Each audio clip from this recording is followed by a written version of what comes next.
This happened last summer. My two friends, Mark and Jason, and I decided to do a 3-night camping trip in a state park a few hours from where we live. It wasn't one of those family-friendly campgrounds with paved lots and bathrooms.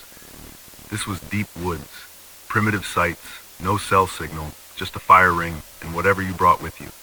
The first night was exactly what you'd expect.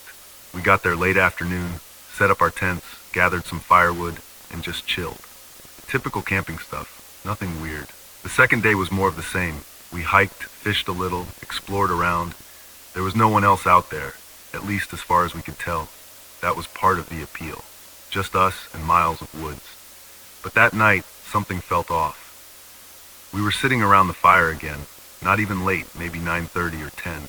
Mark was mid-sentence when Jason suddenly stopped him and said, "Did you hear that?" We all went quiet. At first, I didn't hear anything. Then, faintly, there was this snapping sound, like someone stepping on a branch. Not uncommon in the woods, obviously, but it didn't fit. The rhythm was wrong. It wasn't like an animal scurrying around. It was spaced out. Step, pause, step. Mark tried to brush it off, saying it was probably a deer, but none of us bought it. We sat there, listening. The fire cracked softly, and that's when I noticed the woods were dead silent. No crickets, no wind, nothing.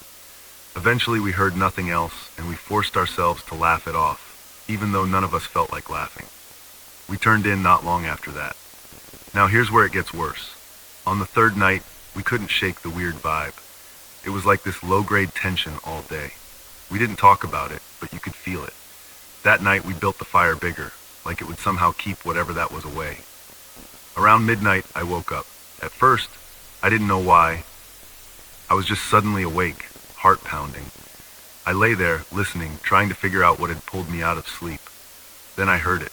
Crunch, pause, crunch, footsteps. Not close, but not far either, just beyond where the firelight would have reached if it were still burning.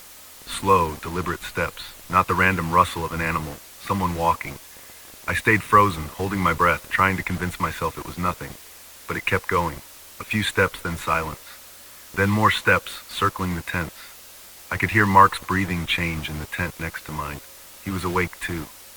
I wanted to whisper, to say something, but I was too scared to even move. The steps got closer. I thought about unzipping my tent to look out, but the idea of someone, or something, standing there in the dark, just outside, made my chest tighten. I had this image in my head of a face staring back at me, inches away. Then the footsteps stopped. I waited, straining to hear anything, but it was just dead silent again. I don't know how long I lay there, maybe an hour, maybe more. Eventually, exhaustion won, and I must have drifted off. When I woke up, the sun was coming through the thin nylon of my tent. For a few seconds, I thought maybe I dreamed it. But when I got out, I saw Mark and Jason were already up, both looking like they hadn't slept at all. We didn't say much, just packed up our stuff in record time. As we were taking down the tents, Jason stopped and pointed at the ground. Footprints, not ours. They circled our tents, clear as day, deep impressions in the dirt, barefoot. Who the hell walks barefoot in the woods in the middle of the night? We hiked back to the car without saying much. None of us wanted to admit how freaked out we were.